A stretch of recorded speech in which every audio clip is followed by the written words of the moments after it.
Enemy of the state. An enemy of the state. Enemy of the state. Dank Podstash. You're listening to Enemy of the State's Dank Podstash. Visit thedankpodstash.com where you'll find our shop, calendar of events, and more. Become a patron or BitBacker and join us in our private Discord server where you'll have access to live shows and post-show Q&As. Business owners, you can advertise on the Dank Podstash, reach a larger audience, and make more sales. Just email us at dankpodstash@gmail.com for more details.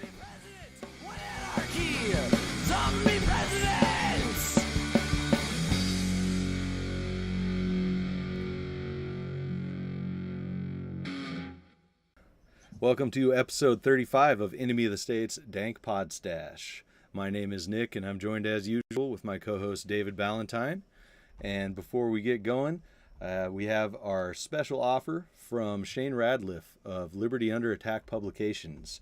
You can take 10% off your order by using coupon code DANK10 at libertyunderattack.com. Shane has books focusing on self-liberation, freedom strategies, solutions, and more.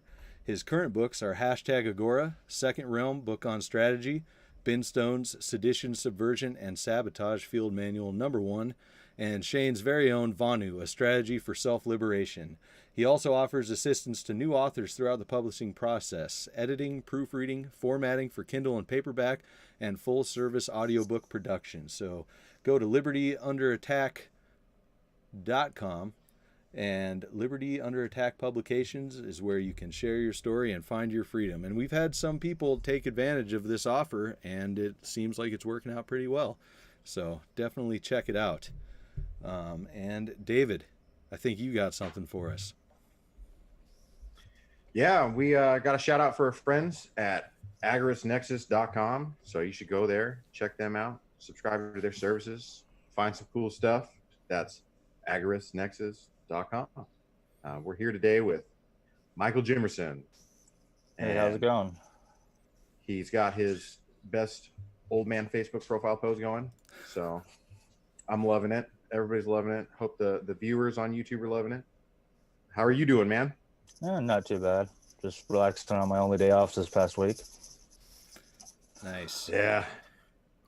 And our viewers on YouTube, you mean our $5 patrons who have access to this live stream and Q&A after the show. So to talk with Michael or any of our guests after the show for a Q&A, go to patreon.com/thedankpodstash, become a $5 patron. And to watch the show live before the recording is released, you can be a $1 patron and an exclusive chat channel for the Discord for that as well.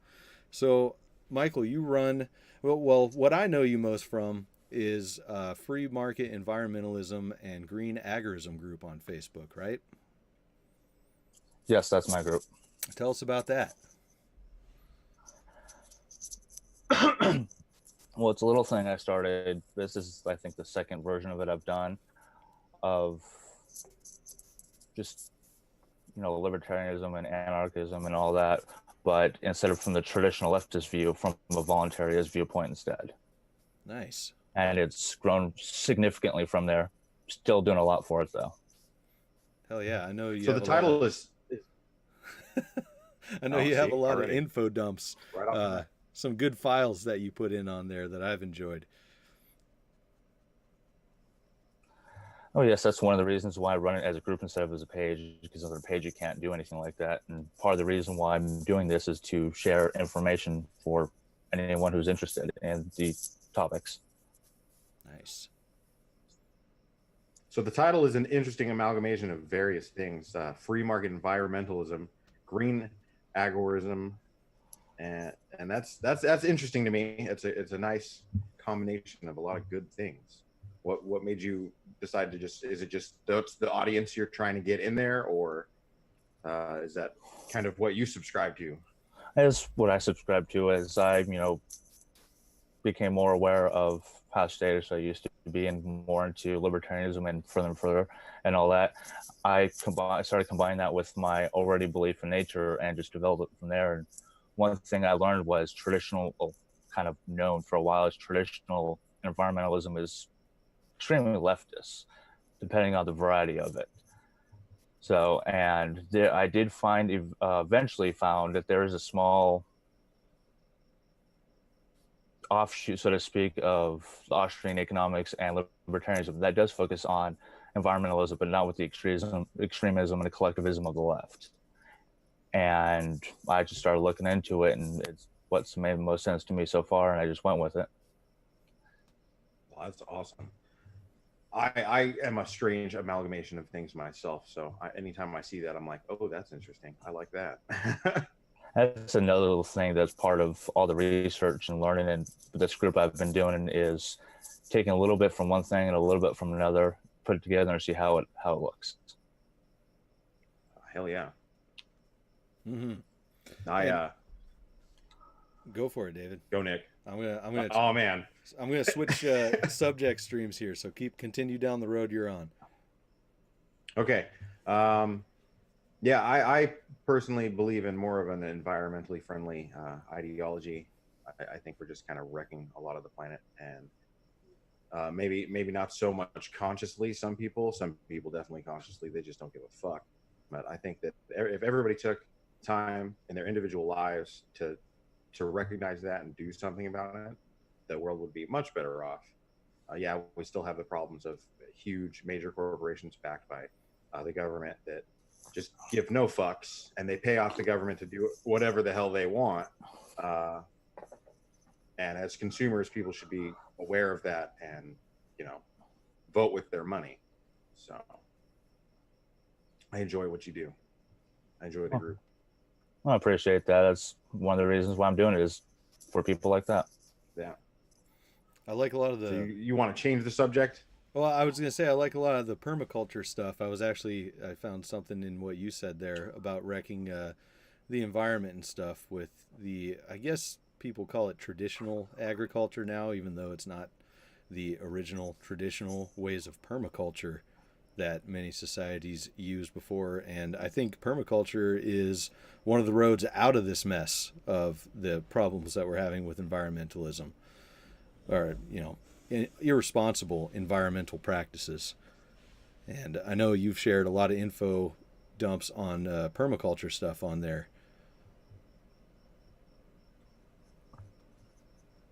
Yes, I feel permaculture is one of the more,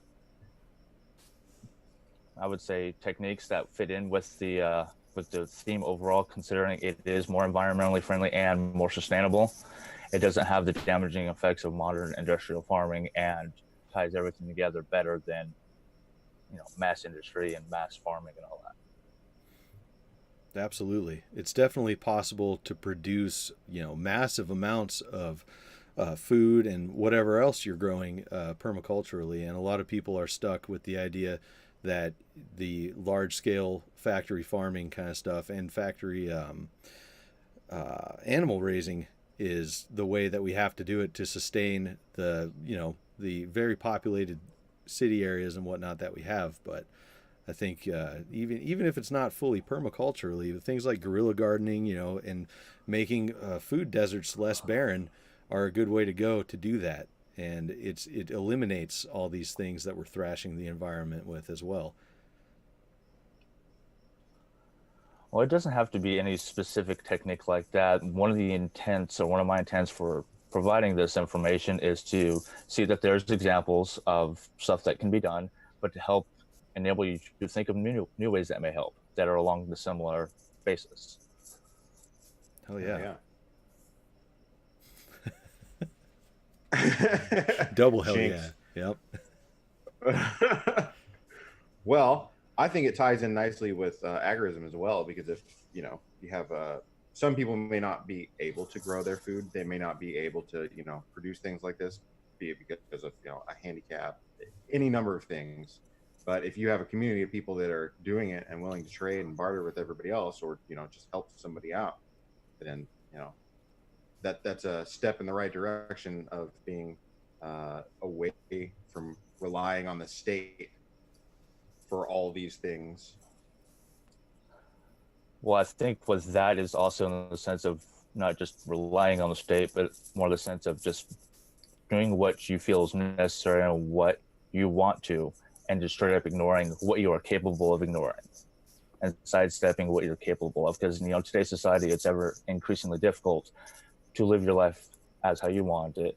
There are some ways to just, skirt it, some ways you can't. And that's part of how the whole agorism thing is, doing what you can with what you're given. Definitely. So how do you feel about the kind of more I guess it's trendy now to be environmentally friendly, but it's usually the leftist types. But like, it seems to be trending, like permaculture and these kind of ideas, whatever it may be. But the normies are seeming to pick it up. How do you feel about that? I would think it's kind of a good thing. It's something that used to be marginalized, like with the whole how leftist traditional environmentalism, and that's where a lot of these aforementioned topics originate from. But it's grown beyond left or right paradigm, and it's, as long as it's voluntary, it doesn't really matter. Yeah, I agree.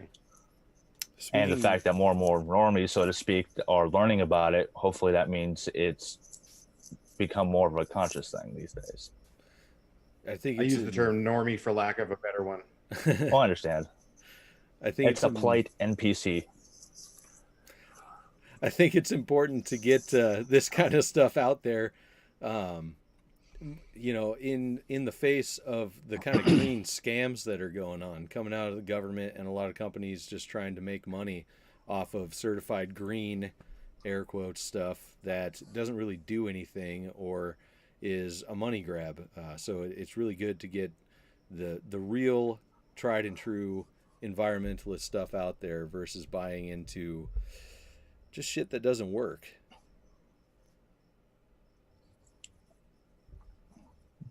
Well, I think a lot of that boils down to the more people are learning, like with the whole permaculture subject, more and more people learning. Hopefully that also means that are able to do more research and actually pay better attention.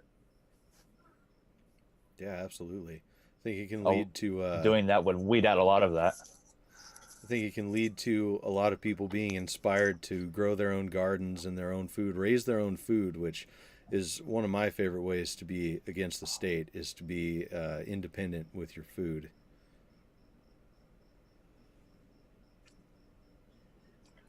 Well, and that's also one of the other things that I've added to my group's theme is, I don't think it's just food independence, but energy independence, access independence, all combined into an independent homestead. Absolutely. Yeah, that's my goal, mine and my wife's goal out here on our property and our rental property now, but when we get property, is as self-sufficient as possible. It's really cool with energy that you mentioned. There's a lot of new inventions coming out for hydropower, which are really awesome. You have very low profile, devices that you can put in slow moving water that do a really good job. And one of the frustrating things I've found from that is I see advertisements for them as more of a, you can donate to this so we can help people with poor water access in third world countries. And it's like, God damn it, I want to buy one of those. Where the hell do I buy one of these? And I can never find a place to buy them. I don't think I've added much of that to my group, because what I did add file watch to the group is only a small amount of what I actually have. I just had some limitations and size limitations and data limitations. So, but some of the stuff I've looked a little bit into is all these, like you were saying, something built for a dry third world country is very much applicable and can work to the whole permaculture thing and have a self-sustaining home and being independent of the state. Yeah, absolutely. I love that kind of stuff. And another thing, go ahead.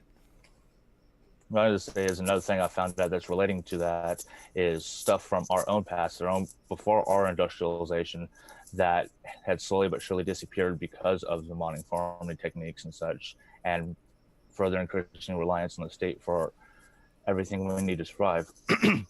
And if that's another component of this theory, is going back to more simple living, less reliance on quote unquote modern access things, which are mostly staying involved and becoming more simple, more self-sufficient. Yeah, hell yeah. That's something I've kind of been wrestling with lately. I've had conversations with my wife, because we're into we want to homestead and be as self-sufficient as possible, but with other people as well. It's kind of, we've opened Pandora's box as far as advancement, and you can't really tuck that kind of stuff back in. And it seems like, smaller scale, smaller communities, and like you said, kind of reverting back to some stuff that's lost is a good way to do it. And the thing I'm having trouble figuring out is how to apply that to this world where we have the crazy technology that we have now, and it's advancing at a very fast pace, because a lot of people won't want to revert back to that either. Well, that's one of the good things about voluntarism is if a given person doesn't want to, that is entirely up to them. Mm-hmm. May not be something I agree with, but it's purely voluntary. And going off of the whole modern amenities thing, most of us live in big cities or in suburbs these days. I myself live outside the suburbs of DC, and it's completely built up for a good an hour and a half south of me. So one thing people have done, I personally haven't done it yet, but I have, something I've looked into for a feature is having your gardens inside your windowsills or in your kitchen or a separate room inside your apartment, house, whatever. You could be, downtown New York City, you could still have a bit of nature inside your house, and it can provide food. Definitely. There's a lot of various ways to go about doing these things. You don't necessarily have to have a lot of property, to produce what you need for yourself. Yeah, and again, barring, there's some really cool designs for, and I'm sure people have done it before, and it's probably coming back around again, but greenhouses integrated into your actual home living space. One of which that I favor is pretty much kind of your whole front of your house, where your kitchen window, I guess, would face out.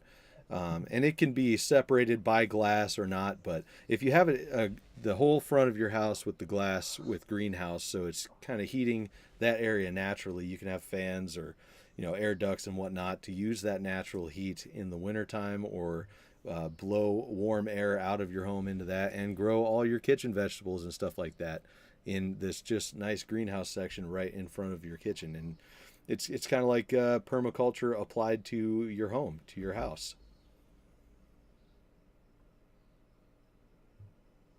It sounds pretty good. I mean, if that does sound like it would take some resources, but it also sounds like it would be worth it if you're able to do that.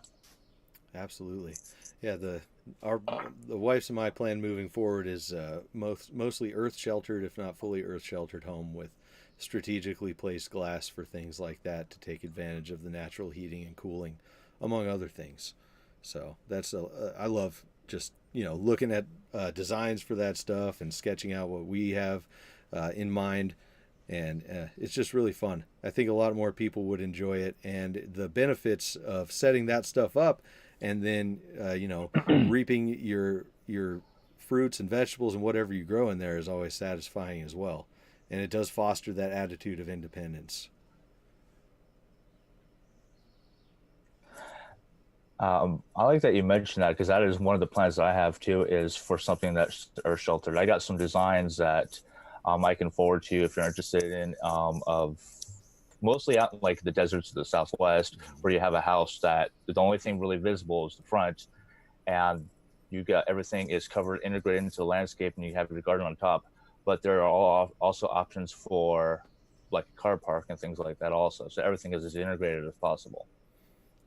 Yeah, that's dope. Yeah, if you send those, we can definitely include them in the show notes too. So that'd be awesome. I like that you have. I definitely want to check it out. Hell yeah. I like that you have all these files, all this information and stuff spread, because I collect all this stuff that I can get my hands on. I wouldn't say I'm like a crazy doomsday prepper, but I think prepping is applicable to just everyday life. But it's nice to have it and not need it instead of need it and not have it. But we had spoken before the show about used to kind of stockpiling files and stuff like that that could help people out post state collapse. And I thought that was a really good idea, and start spreading them out to different regions. Why don't you tell us about that a little more? Well, it's something that I'm kind of restarting that I started after I had gotten out of the military, and it kind of died out when Trump was elected because before, at the end of the second Obama admin, collectively, as much as I hate to use the word collectively, this nation was starting to get a little noisy. And once Trump was elected, everyone thought everything was roses and rainbows. So a lot of people were no longer interested in me providing that stuff. But as I've become more and more of an anarchist and more people like Trump, we know how he really is, the more I've started to realize that I could restart this and it would be more applicable now than it ever was before. And the tone of the information I've gathered and researched has changed a little bit too. It's a lot more voluntary related, obviously, and more environmental related. No matter who's in power, this information is always going to be important. Oh, you may know that, but the people who voted for Trump, like the quote unquote patriots that I used to be friendly with, they don't have a fucking clue. Yo, somebody go ask the 3%ers why they aren't doing anything yet. Even before Trump was elected, I noticed that exactly what you just mentioned. Yeah, they're going to stand against tyranny, guys. Just wait. Just wait. Just keep waiting. Stand against tyranny next to the police in a lot of cases as well. Well, it is one of the goofiest things I've seen, and it kills me every time, is they don't tread on me flag and the blue line flag together. Mm-hmm. It's just you might as well put a big sticker on your vehicle that says, I have cognitive dissonance. Or lack of an education to any critical thinking skills. Yes. I should start marketing those stickers for people. You just have like a big sticker on one corner is the DOT flag, the other one's the blue line flag, and underneath says cognitive dissonance. You can print something like that on a shirt. I do has brain and that. I to kind of bring it back a bit, I liked that you had files. I think we were talking about infrastructure. You had files for like road construction and things like that, because God knows the fucking roads. What are we gonna do if we don't have government to make the roads? Shit, but those are the reasons. Roads are the reason we're heading down this direction anyway. We all know that. Burn the roads. But that's a good idea. I hate roads. Because if you don't live out in the country where a lot of times farmers build the roads around your community and keep them graded and upkept and snow plowed if you're in that area, a lot of people don't have any idea of how it works.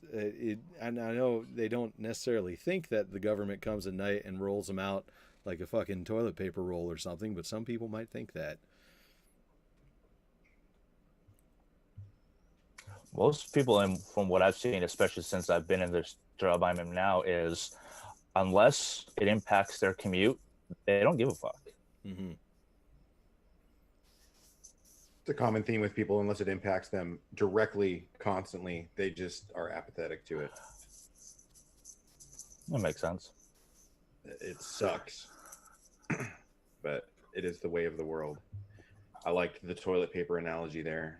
That's some good stuff. You would think that figuring out how to maintain a road like that would be fairly common sense, but again, well, it's like I was telling Nick before the show. I don't think I've spoken with you about it, David, but part of my job actually is involved in road construction. I don't actually do the work, but I do the technical data and observation for it. And repairing them, that's, is engineering and construction involved, obviously, but it's simple. The issue is where the fucking money comes from, and the fact that it's not private citizens providing the private funds to get it done. It's the fact that some godlike entity in their own mind has to use, money they've stolen, and that's where the fuck up in the issue is. Yeah. I mean, and even that service that they provide is absolute garbage. The infrastructure like that all across the country is failing, and like one good earthquake in an area, all the fucking bridges are gone. So depending on the area, Yeah. very much so. One thing I'd like to say, I guess, about all of this information and compiling and like hoarding information like an information dragon, like post-state society, like after some kind of collapse or anything, like there may not be any way to get on to your electronic devices to get to this information. So it might be a good idea to actually, print things off and compile it like that, just to any of the listeners. Well, that's actually exactly what I've recommended, because I have been able to send some of this to some people. And while I haven't gotten to the point where I can do it yet, my personal recommendation is pick some of the more important ones that you feel would benefit you the most, print those out and save those so you have hard copies. So when that's your only option, you have them. Absolutely. Now, I'm not a hardcore doomsday prepper either, but I definitely worry about certain things happening and, think about them often. And I've got maps and all sorts of things. It pays to be prepared, and this information is extremely important. So that's exactly why I collect it. There is an option that I've considered for storing a lot of good information electronically would be the Kindle Paperwhite, because it has such a good battery life. And then, you can always charge it with small solar cells and whatnot. But if you're going to store it electronically, a small Faraday cage, a box that would resist EMPs and whatnot is a great place to store it. It's kind of your doomsday stash for when, shit hits the fan. And it's not just necessarily, like a fucking nuke, EMP, government attack or something like that. Solar flares are a thing. They have happened, and they've knocked out the grid before. And it's likely that it will happen again. Well, there are also flash drives and thumb drives and all that they're highly expensive, of course, but that are hardened and protected against certain disasters and such. I mean, I personally would have, like what you said, a small Faraday cage or something like that, but it just depends on what works best for you and what you can do. Absolutely. Yeah, it's I really like the idea of that Kindle Paperwhite, because if you're into like a bug out bag or something like that, you can store whatever kind of information or maps or anything you need on there. And I believe it's like a month or more charge is what it'll last, because the screen uses so little energy. So that's one option other than lugging around all your survival books and shit like that. Well, that's why I have an iPad. Unfortunately, the batteries kind of suck on it, but the main reason is because the data storage capability. I got I think 128 gig one now, and everything I have is on cloud. So much as I don't like that, but it's the backup I need right now, and then I can access everything on my iPad or my phone. Nice. Hells yeah. So what would you say in the massive information dumps that I've seen on your Facebook group? What's the stuff that you enjoy going through the most? Is it more the permaculture stuff, infrastructure? What's your favorite stuff to kind of geek out on? Well, infrastructure is one of them because of my profession, and the actual environmental sciences separate from the politics. Geek out a little bit on that, but a lot of it's also the survival-based stuff that is more military and survival, not homestead specifically related, but it's the environment and its nature, it's all connected. So I mean, that's another one of my favorite topics. And another one is cultivation, which is something I've been wanting to get into. Let's hear about some cultivation dreams, because I just finished up about an hour this morning finishing up some of the irrigation in my garden, so I am on the cultivation stuff. Well, one of my homesteading plans is I'm not staying in the area I'm in now. I eventually plan on moving. It's been a plan I've had for years, but buy land, preferably secluded, close enough to where I can get to work if I need to, but far enough away where I'm left alone from most people, and start getting into green cultivation, my dad's side of the family used to be moonshiners. I was thinking about getting back into that also. That sort of thing. Hell yeah. Moonshining is a great form of agorism. Definitely. Let me know if you start moonshining, man. You got a customer. It's gonna be a while, but I won't forget. I'm dead serious. So state lines don't bother me. hell yeah. So in this talk of having big stockpiles of information for a collapse or a post-state society, that's a thing that I think a lot of people within the different liberty, anarchy, whatever fucking community you want to call it, liberty community, are they disagree on quite a bit. There's some people are going for violent revolution.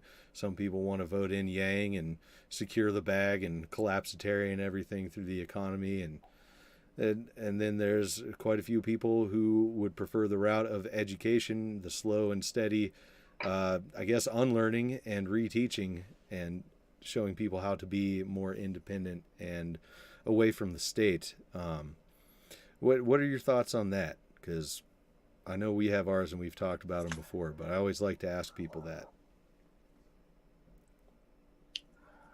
Well, I personally think the most effective and the most peaceful way is the educational method. Yes, it means we do bide our time, and that is a lifetime, if not longer, of slow change. But like I said, it is the most peaceful and the most beneficial. However, if you have a TV, if you have an electronic device, it takes a second to look out and see how much more difficult it is increasingly becoming for us to just purely live. So in the event of when it is absolutely necessary, I am also an advocate for violent action within limitations, of course, not the traditional, bullshit Antifa way, but since, I'm a former soldier myself, so I personally think there's a way of combining the two and still maintaining, the anarchist way without resorting to becoming like the state is. But like I said, after there's no other option, no other peaceful option, and the peaceful option is becoming increasingly smaller and smaller, in my opinion. Slowly radicalizing. That's how I feel. Yeah, it kind of comes back to the do no harm, take no shit kind of thing. The education method and positive encouragement and all that is do no harm, but take no shit. If the boogaloo goes down, we're ready to fucking boogaloo. Exactly. Boogaloo needs to hurry up. I'm getting bored. Some days it seems like a good idea, but then you think about it for a bit. It's like, fuck, that would suck. Yeah. It's fun to think about for a moment. And then you're like, I don't know. I got kids and shit. That's actually another thing that I've come across with a lot of people now. And back when I first started researching and collecting this information, there's a lot of people were iffy on, for lack of better words, participating is because of the position they have in their job or the fact they have family. Is they're worried that even the smallest infraction is going to take all that away. However, at the same time, all they're doing is talking about how unfair and bullshit and all the negative things are going on. So I think it's a combination of lack of education and hypocrisy. Yeah, fucking nail on the head, man. That's definitely a point of contention that I have with people, and fucking get into it. Yeah, people want to go the route of safety, of course. It's natural to want to go that route, and one of the safest things to do and feel like you're changing something, even though I don't think it changes a goddamn thing, is fucking voting and calling yourself a radical because you're voting for these libertarian positions or things like that. And the thing that always sticks in my mind is like, revolution, freedom, anything like that is not going to be fucking easy. It's never easy. I don't know why anyone would think that it's an easy, safe thing to accomplish when even just looking back through history or looking at what we're up against now, the things that the hurdles that we're going to have to cross over to get to where we can just exist freely. and nobody wants to put any risk. Well, I won't say nobody. A lot of people don't want to put any risk into it, and it sucks because sometimes the risk is pretty severe. You know, jail time, death if you resist. There's all kinds of shitty stuff, but you know, why not risk it? Well, that's actually a very good point, and unfortunately, that also applies to simply living to a certain extent. Like, you know, that case with that one guy in North Carolina, fully legal open carry, no permit state, and he was trying to comply and doesn't have that choice again. Mm-hmm. And that's just simply living. That's not the same thing as actively doing something about it without being noticed. And like I said, I understand reluctance on some people, but at the same time, I think some use it as a thing to hide behind, a security blanket. Absolutely. Yeah, when you bring this subject up, I get a lot of, well, what are you doing for liberty? And it's like I'm gonna fucking put that all over Facebook for you to fucking see. It's fucking really easy to go and say I fucking voted.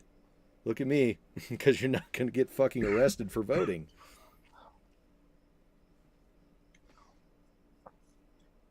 Yeah, voting's a peaceful illusion of doing something. Yeah, it makes you feel good, gives you happy feels, and then nothing fucking happens. Yet the end result has the exact opposite effect, and has been for its entire existence. Mm-hmm. The state will use our fear against us forever and ever, and that's just the way it has been forever. So people need to realize that that's their tool, and to not give in to the fear as much. And like Nick said, if you're going online and saying, "Here, this is what I'm doing for liberty," and preaching it all over the place, well, then I probably would bet that it ain't doing much for liberty. Isn't that virtue signaling? That's absolutely.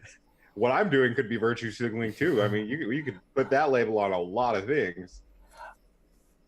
Yeah, of course, but it's fun, cool buzzwords that everybody likes to use. I'm talking about the actual definition, not the thing, these words that people say because they're offended or someone disagreed with them. Yeah, I suppose that would qualify as virtue signaling. I'm better than you. What are you really doing? I'm doing the most. Like, that's exactly.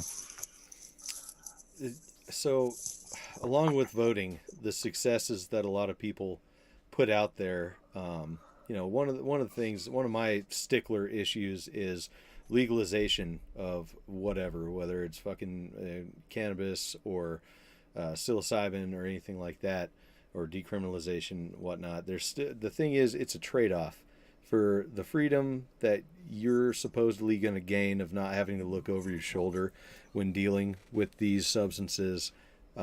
It's creating a massive funnel of revenue for the state in legalization, and it's not eliminating all the victims and with decriminalization necessarily. It's in fact making it easier for some channels for the government to go after people, and it's kind of a play by our rules or you don't get to kind of thing. So that's something I like to try to bring up, is look at the trade-off when you're voting for these things. Look at the end result and see what kind of negative impact there is, because I think it's great to build bridges with people who are in that mindset and hopefully turn them away from voting to more, I guess, direct actions, things they can do in their regular life.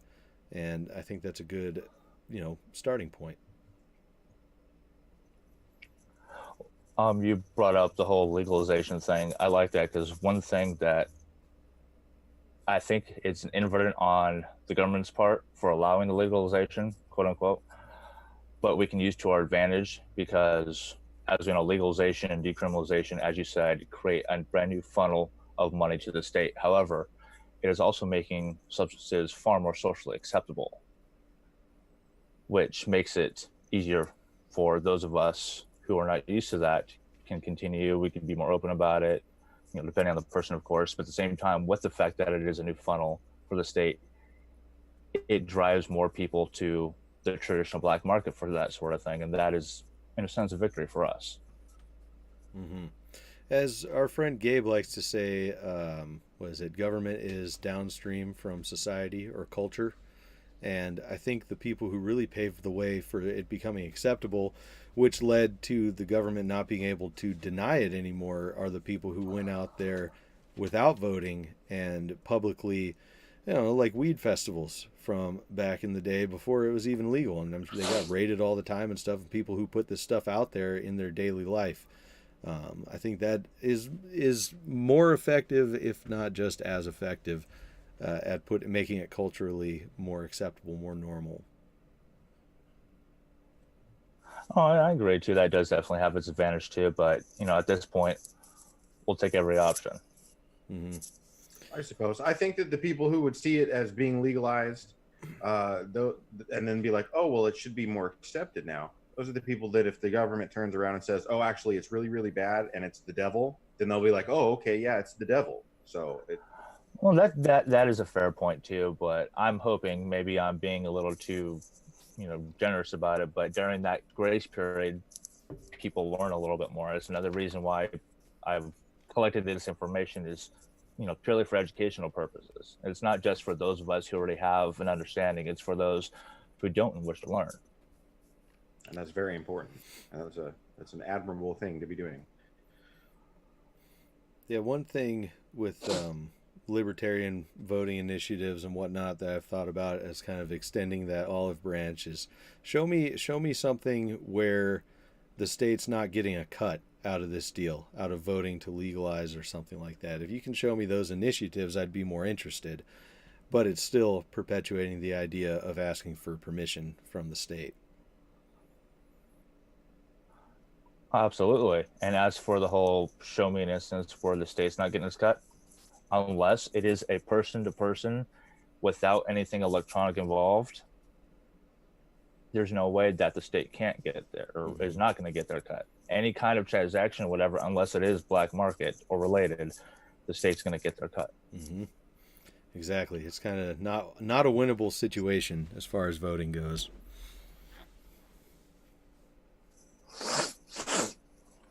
Yeah, just don't vote. It only encourages them. That is my only recommendation on voting. It feeds their narcissism and megalomania. Definitely. Just look at Trump. Jeez. I bet it's kind of crazy living around DC, huh? Oh God, you have no idea. I'm as far away from there as I can be almost. What's the craziness like over there? Oh, it's traffic is one of the absolute worst I've dealt with in the country. It's because everyone. DC is a massive government. Obviously, it's the capital, but because of that, since we have such a massive government, there are just so many people here for work from all over the country, and the original infrastructure wasn't built to handle that. And it's just they have taken very little steps. Because there's government taking very little steps to, short of adding tolls to help mitigate it. That's one of the new things that they've suggested. Because DC's got a beltway. I live on the north or southeast of it. On the northwest is one of the major connections to the beltway, or northeast in Maryland, and they're talking about adding more tolls to that to help mitigate that. They're talking about like a massive 30% increase over the next few years of traffic on the beltway, and always their options are more tolls, more tolls, more tolls, and it makes no difference except making us poor. So is the money just not going towards what it needs to go to? Is it lined in pockets? Is that the kind of stuff you're seeing? Well, with infrastructure, it's hard to say because, like I said, my job is partially involved with road construction. So we only do county and state, or county, state, and federal. We don't do private. And I have dealt with a significant amount of construction. Last month, I did 2 weeks of night paving on a state road or a state highway. So it does happen. But since the government's involved, it doesn't happen in the manner it should, and it's becoming increasingly worse. You just kind of can't catch up, sort of thing, as long as the state's involved, you can't catch up with the requirement or the need or the want. What kind of stuff are you seeing that's gumming up the gear? Say again? What kind of stuff are you seeing that's gumming up the gears? You're saying it's not happening how it should. It's kind of snail's pace or something? It's kind of, well, I'll use a non-road related analogy involving my job.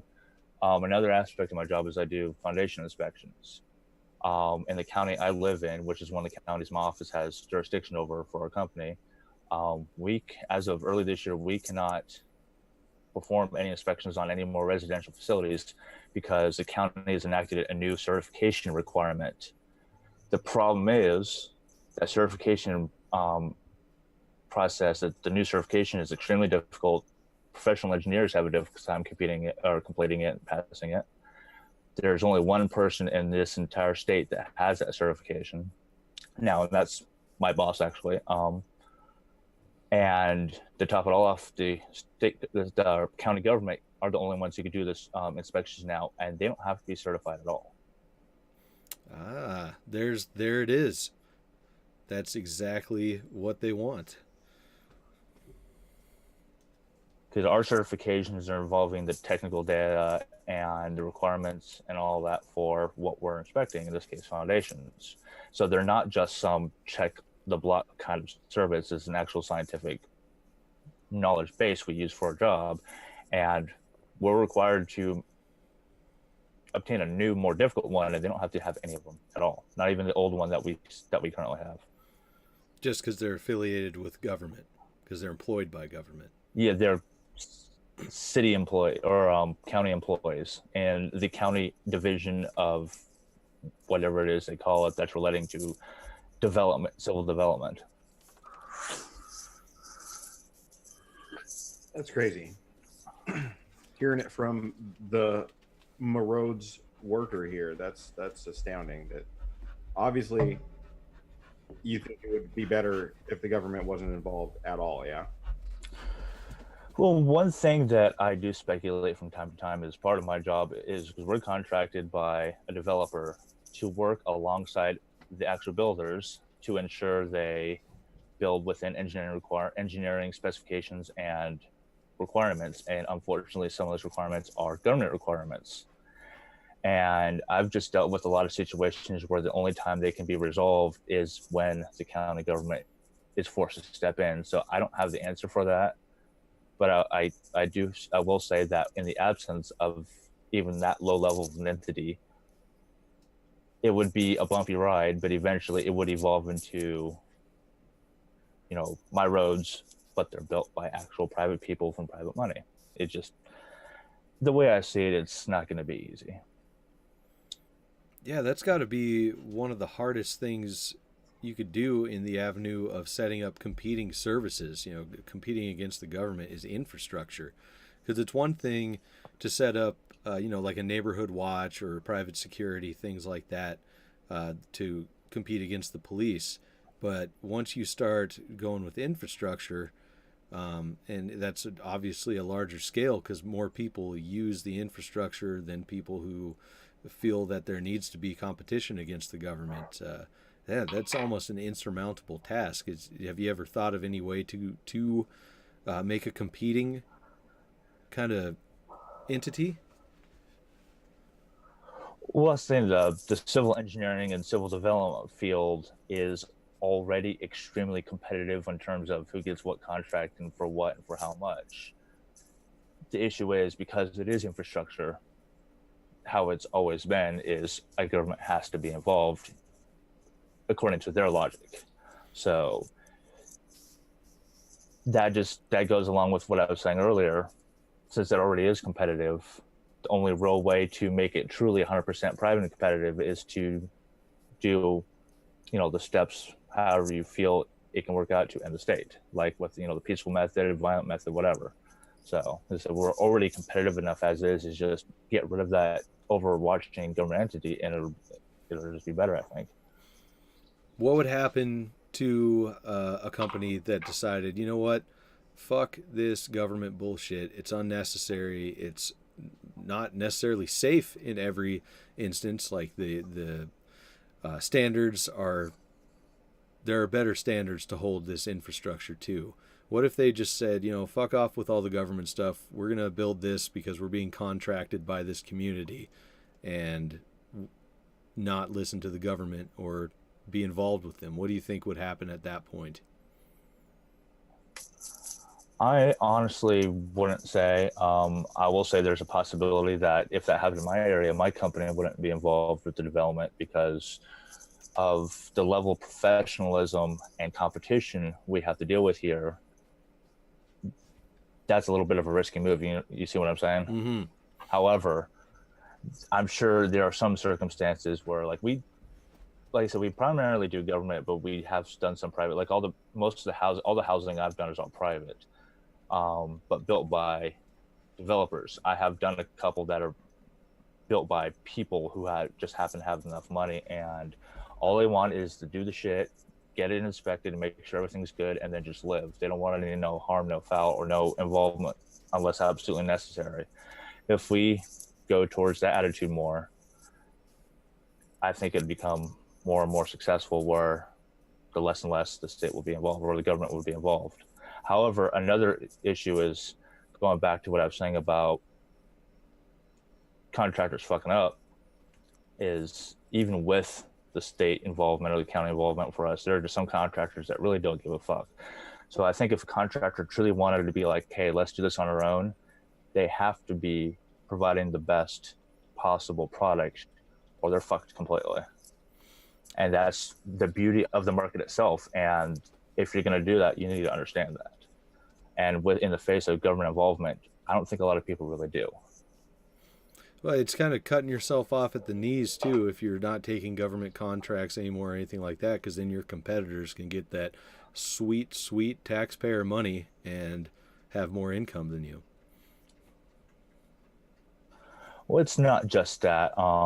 Like, my boss isn't big on taking anything state or higher. I mean, we have to do highways and such because they're all state control, but he's iffy on doing federal projects because of how difficult or the amount of baggage that comes with a federal contract, but it's also a pride thing at that point. Yes, it may be a federal contract, but at least I know that since we did the work, it's going to be good. The citizens are still going to benefit from it, despite the fact the government was involved. So at that point, the state really is unnecessary. Wow.